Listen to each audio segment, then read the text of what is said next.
Du coup, maintenant, on va passer à la partie, implémentation d'une API d'authentification. Donc, ce qu'on va faire pendant cette, partie, on va créer 2 API. Une première API d'authentification qui va nous permettre de générer un token, une deuxième API qui va utiliser ce token.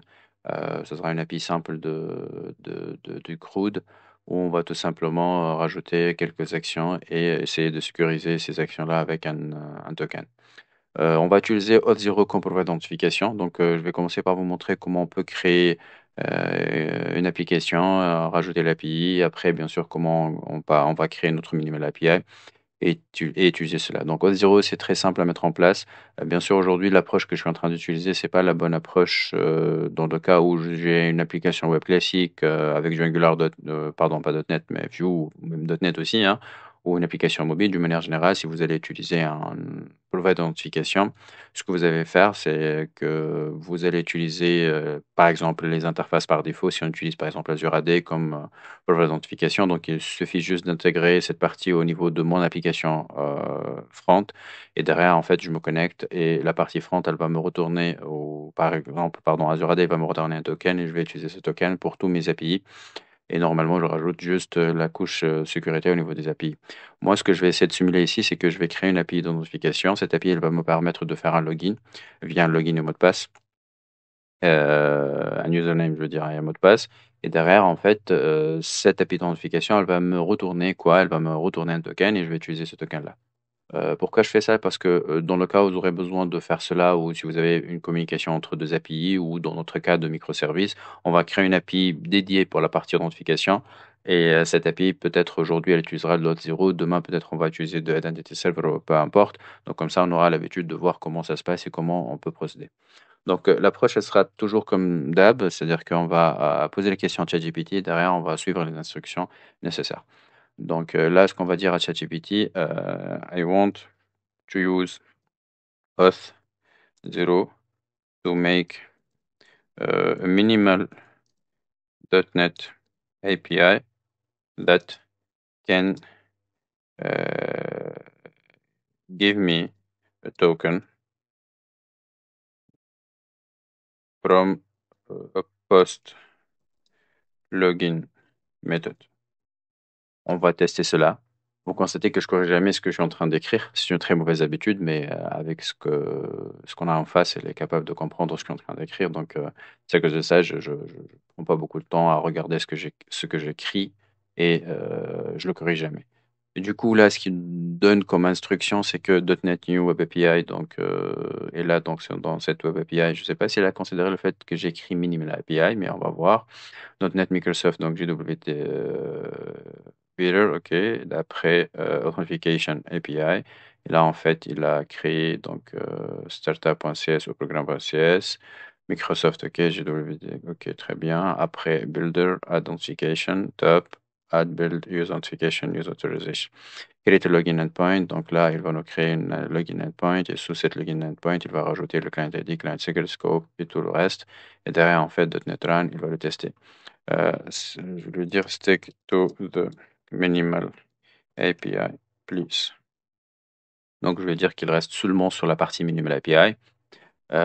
Donc là, en fait, sign in to Auth0, if you haven't Auth0 sign up. Après, on va créer, peu importe, on va voir comment je vais faire ça.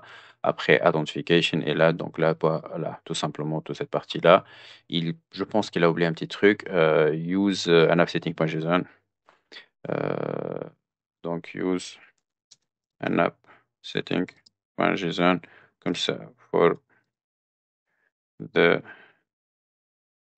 client ID, etc. OK. Donc, comme ça, on va dire qu'il faut qu'il utilise un app setting. Logiquement, on va dire oui, c'est ce qu'il faut, peu importe. Bref. Donc là, on va le faire et on va voir comment on va faire. Très bien. Donc, ce qu'on va faire maintenant, on va aller vers la partie application. Donc, j'ai déjà fait quelques tests. Donc là, au niveau du auth0.com. Ce qu'on va faire, c'est que vous allez accéder directement, vous aurez accès à les applications. Au niveau des applications, donc vous allez créer une application. Donc pour notre cas, ce ne sera pas une application mobile ou une application web, donc ce sera une application .NET classique. Donc là, on va appeler ça My App Test. Et donc là, sur cette partie-là, donc on va créer notre application. Donc notre application, elle va utiliser du .NET Core.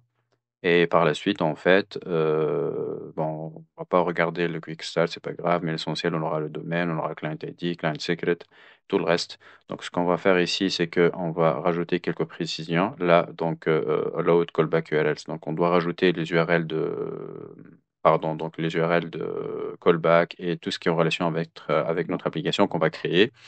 Donc, notre application, on va dire qu'elle sera créée sous le HTTP localhost, on va faire 5000. Et là, en fait, on doit rajouter callback, ça par la suite. La allowed logout URL, donc ce sera celle-ci. Après, allowed web origins, donc ce sera celle-ci aussi. Et après ici, origin, cross-origin authentication, la même chose, on doit allow celle ci là. Et après, ok, je pense pas qu'on doit rajouter d'autres choses. Après, bien sûr, là, au niveau de Advanced Settings, logiquement, on va utiliser la partie password. Donc, on doit aller vers l'Advanced Settings et on met Grant Types Password. Comme ça, à la limite, on sait très bien que on va autoriser la partie authentification avec password. Et logiquement, j'espère que j'ai rien oublié. Après, si j'ai oublié quelque chose, on va revenir par la suite pour le configurer. Mais pour l'instant, donc logiquement, ça c'est bon. Donc une fois qu'on a créé notre application, donc ça sera l'application qui va nous permettre de s'authentifier. Donc c'est l'approche, elle est comme ça en fait. Tu crées une application et cette application, elle va te permettre de s'authentifier à travers certains éléments. Après, on va créer une API. Donc notre API, pareil. Donc on va appeler cette API euh, local API. Bon, après, j'ai créé une parce que c'est l'adresse locale qu'on va utiliser. Donc, du coup, c'est une API ici. Donc, tout simplement, il faut mettre l'adresse IP de votre API que vous avez utilisée. Pour moi, c'est la partie locale. Donc, j'ai mis localhost 5000. Après, il faut bien mettre en tête qu'on va utiliser cette API par la suite en tant qu'audience. Je vais vous expliquer exactement c'est quoi les audiences. Mais sinon, comment la créer, elle est très simple. Donc, create API. Et là, on va mettre toutes les informations nécessaires. Tout simplement, vous mettez le nom que vous voulez. Mais l'essentiel, c'est que ça doit être le bien URL d'API que vous avez sous votre machine. Sinon, par la suite, il y a un autre élément que je vais vous montrer, c'est que ici, au niveau de settings, il faut faire attention sur un problème que j'ai rencontré, c'est que là, en fait, il faut mettre les default directory, il faut mettre bien la partie connexion, base de données, je vais vous montrer ça. Donc, cette partie connexion par défaut, comment on peut l'avoir. Donc, en fin de compte, donc, ce nom-là, d'où je l'ai récupéré. Donc, normalement, au niveau de mon application que je viens de créer, donc, normalement, My App Test. Et sur cette My App Test, si je vérifie les connexions, donc je dois trouver que la partie username password authentication à travers la base de données, elle est active et je la mets par défaut parce que à certains moments, quand je vais me connecter via un login et password, il va pas reconnaître la partie database en tant que default connection. Donc c'est à cause de ça, je fais ça de cette manière. Et voilà donc pourquoi j'avais certains problèmes auparavant quand j'ai utilisé ça. Et dans ce genre de cas, si vous posez les questions à ChatGPT, il sera même pas capable de vous aider parce que, il a pas une peut-être oui, hein, mais si dans ce genre de situation, par exemple, si vous posez la question à Google, regardez un article sur, Stack Overflow, vous trouvez la réponse plus rapidement qu'avec ChatGPT parce qu'il y aura quelqu'un qui a eu ce problème et il va vous faire une petite imprime écran et vous montrer exactement qu'est-ce qui se passe. Voilà donc, notre application elle est créée. Donc ce qu'on va faire maintenant, donc on va créer notre application, notre Minimal API, pardon.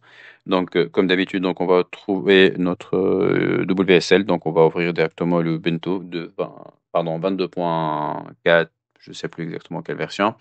L'essentiel, donc là, en fait, on va faire CD deux points et on revient en arrière. Et après ls, donc on vérifie très bien, on est dans le bon endroit. Donc, CD Home. Et après, par la suite, bien sûr, on aura CD Projects. Donc, ça, c'est la partie Project. Et là, tout simplement, ce qu'on va faire, on va créer notre nouvelle application et du coup derrière, on va voir les étapes nécessaires comme d'habitude. Donc là, avant de voir tout cela, bon, on va commencer par la partie basique. On prend la dernière partie, c'est mieux. Donc là, il m'a donné ces éléments, ces éléments, ces éléments. Hop là, parce que je lui ai donné qu'il doit utiliser un design, mais à part ça, on va voir ici, qu'est-ce qu'il a dit. Donc tout simplement, voilà, O0 minimum API. Donc là, ce qu'on va faire, c'est que on va faire celui-là. Donc O0 minimum API test. Donc là, on va créer notre application. Et une fois qu'on a créé notre application, ce qu'on va faire, c'est des... Et là, minimum API test. Et on envoie ça. Et là, bien sûr, code pour Visual Studio. Et une fois qu'on va ouvrir Visual Studio, ce qu'on va faire, on va tout simplement lancer notre package à installer. C'est la partie JWT Beer. Donc là, on ouvre le terminal et par la suite, clic droit et on lance l'installation de ce package. Voilà, donc hop, et là, on envoie ça, il va nous installer le package et par la suite, on va voir comment on va faire pour le reste. Donc là, c'est bon. Ce qu'il va faire, donc maintenant, on doit modifier déjà notre appsetting.json, le temps il va rajouter ces éléments-là. Donc on va regarder ce qu'il a créé comme un JSON, donc on va récupérer celui-là. Et là, on va rajouter cette partie ici. Donc auth0, là, on va rajouter notre domaine, client ID, client secret et audience. Donc c'est les paramètres à rajouter. Donc si on reprend ici, on prend notre application. Donc hop, là, donc ici. My App Test. Et là, au niveau de cette application, ce qu'on va trouver, on va trouver notre domaine. Donc, on va copier le domaine et on va l'envoyer, le remplacer ici. Très bien. Après, on a le client ID. Donc, on a notre client ID. Le client secret, c'est quelque chose qui ne devrait pas être partagé. Mais bon, bref, c'est une vidéo de formation. On n'est pas en train d'avoir une vraie application. Mais demain, il faut bien sauvegarder cela en dehors de pardon, donc il faut le mettre dans un fichier JSON, il ne faut pas vraiment le mettre directement dans votre code. Et là, l'audience, comme je l'ai déjà précisé auparavant, donc l'audience, ce sera quoi en fait? Ce sera l'API, donc c'est l'API qu'on a créé ici local, et derrière, en fait, c'est l'identifier qu'on va le récupérer ici. C'est indiqué unique identifier for the API, this value will be used as the audience parameter on the authorization calls. Donc là, en fait, c'est la partie audience. Très bien. Donc c'est notre URL, on a bien configuré notre partie ici. Donc sinon, au niveau du programme.cs, ce qu'on va faire, c'est qu'on va regarder un petit peu qu'est-ce qui se passe. Donc là, tout simplement, il a la partie Auth0 settings. Donc il va récupérer la partie Auth0 à partir de appsetting.json. Builder service add authentication JWT default authentication. Donc là, après, il va rajouter la partie add JWT peer. Donc là, il va rajouter la partie domaine, audience et token validation parameter. Après, il va faire validate issuer true, validate audience true, validate lifetime true, validate issue la même chose. Donc il va juste configurer ce qu'il faut configurer. Après, donc ici, il va faire un petit login. Et le login, c'est quoi? Tout simplement, le login, c'est en fait ici, donc authentication API client, donc new URI, il va URL, je veux dire. Donc il va rajouter le domaine et après tout simplement il va faire l'appel auth client get token asynchrone et après il va lui donner les ressources owner password token donc client secret open et là après je dois envoyer le login et le mot de passe à partir de mon login request que je le trouve ici au niveau de mon appel. OK, derrière donc il récupère le login et le mot de passe que j'ai donc normalement là j'ai besoin de créer un utilisateur. On va créer l'utilisateur ou je vais vous montrer l'utilisateur que j'ai déjà créé, pardon. Après, tout simplement, return result token, access token égale result access token. On va voir qu'est-ce qu'il retourne comme résultat et après, on va le retourner tout simplement. Et là, en fait, je pense que là, il a un login request. Peut-être on va créer un modèle, c'est mieux, comme on a fait auparavant. Donc là, on va faire models. Et au niveau des models, ce qu'on va faire, c'est qu'on va rajouter une classe login request. C'est pas le cas maintenant, mais on va la rendre en tant que classe. Donc, login request. Et donc là, en fait, .cs, donc c'est mon login request. Et au niveau de cela, on va mettre ça comme ça. Classe.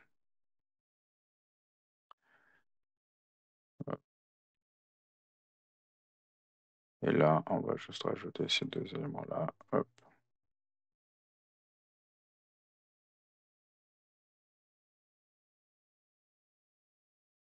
Hop là. Donc très bien. Et là, on va voir après ce qu'on va faire par la suite. Là, j'ai mal copié, je pense. Pas grave. Top. Et là, la même chose. Donc on a string username, string password. Et ce qu'on va faire, on va regarder un petit peu le programme.cs qu'on va utiliser. Donc on prend celui-là, on enlève ça et on rajoute, pardon, parce que j'ai loupé le fait que je dois mettre ça de cette manière, c'est mieux. Et du coup, derrière, on va faire ce qu'il faut faire.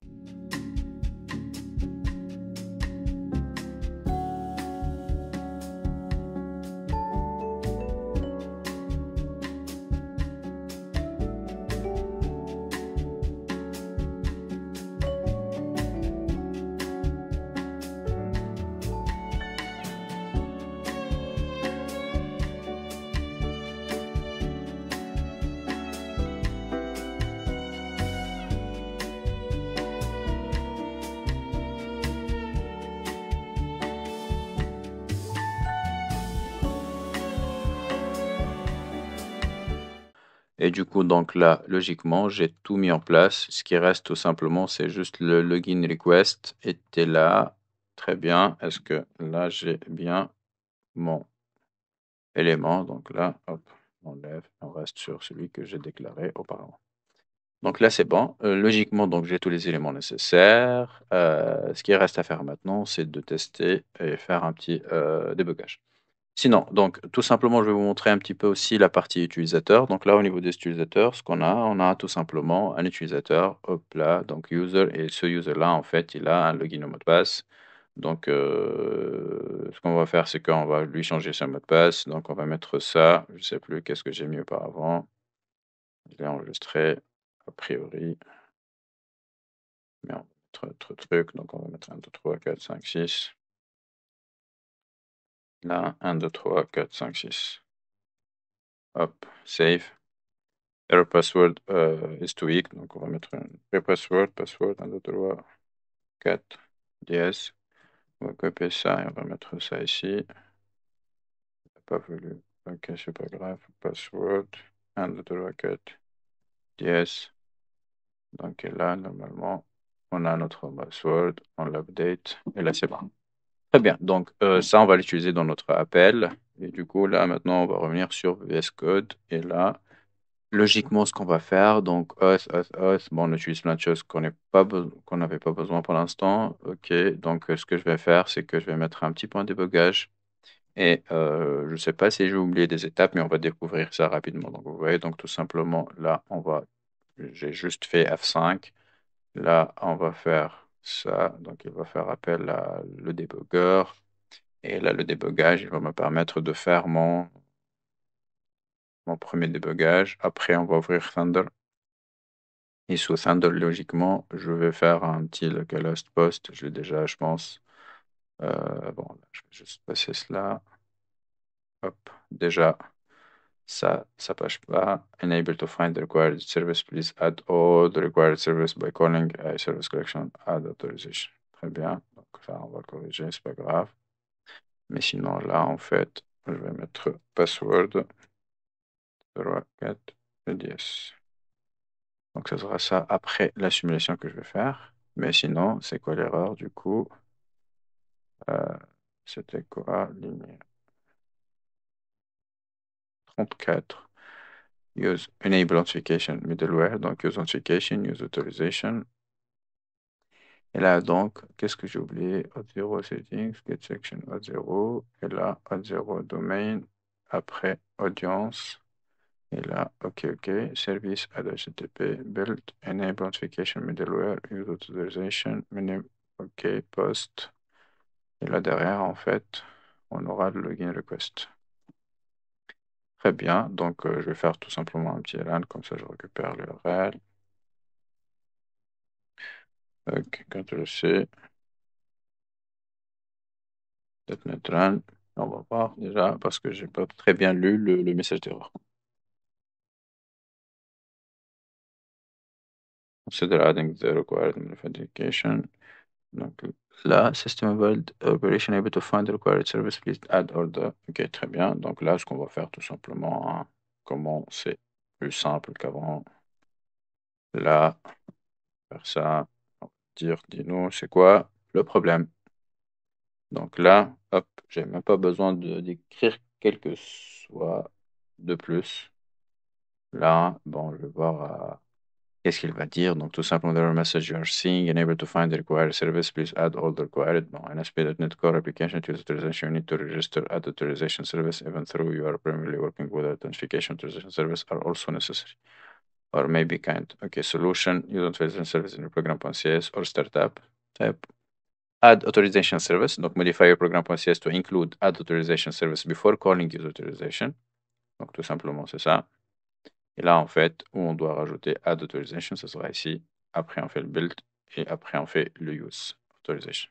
Explanation, add authorization, ok très bien, c'est clair. Donc après on revient ici, on reprend VS Code, copier, coller, CTRL S et on teste .NET Run, non.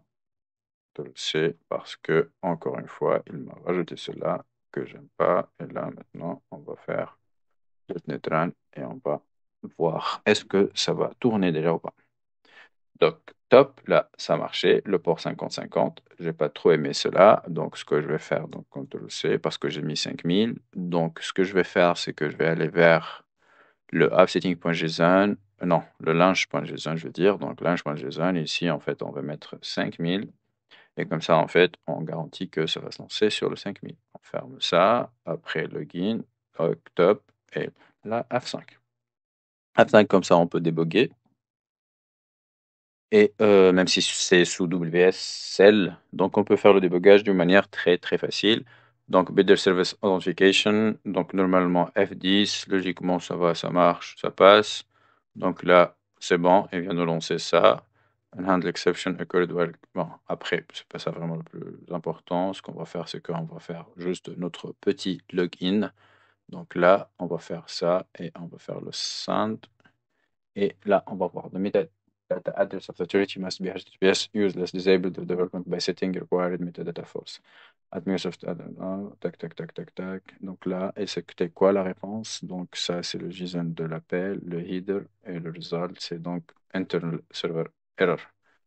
Donc, on va faire quoi? Comme d'habitude, on va faire ça, mais on va faire copy. Et là, on va poser la question à ChatGPT. Donc, on reprend celui-là. Donc, on va faire ça. Et là, en fait, donc the error you are sending is related to the GWT authentication configuration, especially for the authority URL not being over HTTPS. By default, GWT required the authority to be okay. Donc, if you are using Auth0, your authority URL should be something like HTTPS. Okay. Non, c'était pas de HTTPS. If you are working in development internally, want to HTTP not. Okay. Donc, il dit quoi là? Version for local development, builder service add, donc domain, audience, option require HTTPS metadata, false. Ça, c'est, j'ai mis true, moi, non, je pense pas. Et on va voir, donc là, on reprend à chaque fois, ici, programme.cs, et il dit que on doit rajouter ça ici, si je ne me trompe pas. Non, on split le screen, comme ça sera plus simple. Hop. Et là, on va faire quoi? On va rajouter ça après l'audience. Donc, hop, new, Microsoft. Donc, logiquement, ça devra marcher. On va relancer encore une fois pour voir quel est le prochain erreur. Mais après, c'est toujours comme ça.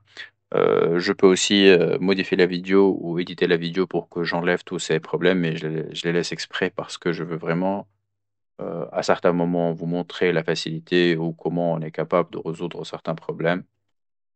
Et c'est toujours bien de faire ça en détail avec quelqu'un qui veut apprendre. Donc là, c'est quoi? Donc URI was provided enter the request. URI must be an absolute URI or base address must be set.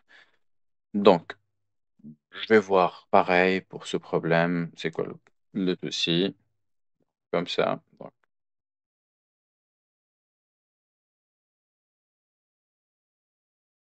Donc, in your program says you are trying to send a request to Auth0 for the talker, but the URL provided auth domain might be incomplete or incorrect. It could be relative URL missing HTTPS or some other formatting issue solution. Donc, je ne vais pas regarder mon JSON.js, mais on va le voir rapidement. Après, je n'ai pas débugué en détail. Là, c'est le domain dev. Après, il manque du HTTPS, c'est vrai, hein, mais est-ce qu'il a besoin de ça?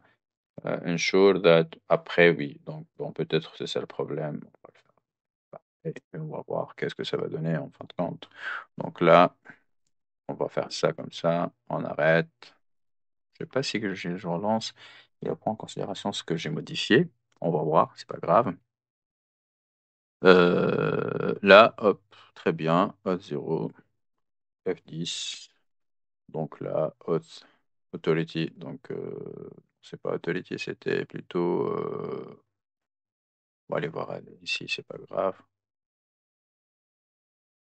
Donc, ok. Lancer maintenant. Send. Et derrière, play. Et là, logiquement, il va s'arrêter. Donc, ça a passé. Je sais pas si on aura un access token directement ou pas. Mais voilà, l'access token est vide. C'est top. Bon, top, pourquoi? Parce qu'on va voir maintenant c'est quoi le problème avec celui-là. Donc, et là, hop, vous voyez donc l'access token, c'est quoi? C'est le result. Le result, c'est quoi? Donc, result, c'est plein de choses. Credential token, ça, c'est une liste. Et là, vous voyez, donc, c'est pas vraiment dans le bon endroit. Donc, ce qu'on va faire, c'est qu'on doit vraiment prendre le résultat. Et la partie décialisation, elle n'était pas vraiment top. Donc, le résultat, c'est un objet JSON. Et sous cet objet JSON, on aura le children tokens, je pense. Et sous le children tokens, on aura certains éléments. Donc, je pense que ce sera mieux de le faire de cette manière. Donc, là, c'est quoi exactement? J'ai pas bien compris. Donc, voilà. Est-ce que je peux ajouter to watch? Hop. Là, on va regarder ça en détail, c'est mieux.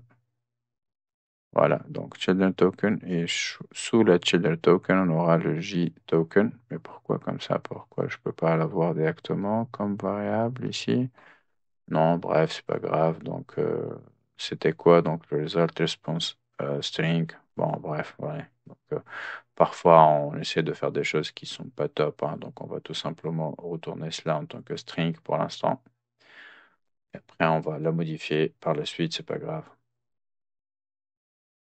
Donc là, JS Convert, donc Dynamic, ok, response, et là, il a remplacé tout ça avec un string qui est pas top. Donc, on va faire ça pour l'instant, c'est pas grave. Et donc là, l'access token, c'est quoi? C'est un string, tout simplement. Si, non, oui, si. Donc là, top. Et login, request, send, et là, play, play. Et là, vous voyez, donc j'ai bien mon access token et j'ai tous les éléments nécessaires. Donc maintenant, on a tous les éléments nécessaires, comme je l'ai déjà précisé. Donc on a les access tokens, l'ID token et tous les éléments qui restent, qui nous permettent de récupérer ce fameux token pour qu'on l'utilise après dans notre deuxième API. Donc pour récapituler un petit peu ce qu'on vient de faire, donc on a essayé de créer une API d'identification avec une méthode qui n'est pas vraiment recommandée, mais j'ai insisté à le faire pour vous montrer un petit peu comment ça se passe. Tout cela aujourd'hui, il est géré directement au niveau de ton provider d'identification, c'est-à-dire que vous n'aurez plus besoin de faire tout cela si vous avez une application web ou mobile ou peu importe. Donc vous intégrez directement Auth0 ou autre pour qu'il vous permet de faire cela. Il suffit juste de configurer votre API ici et elle va utiliser la partie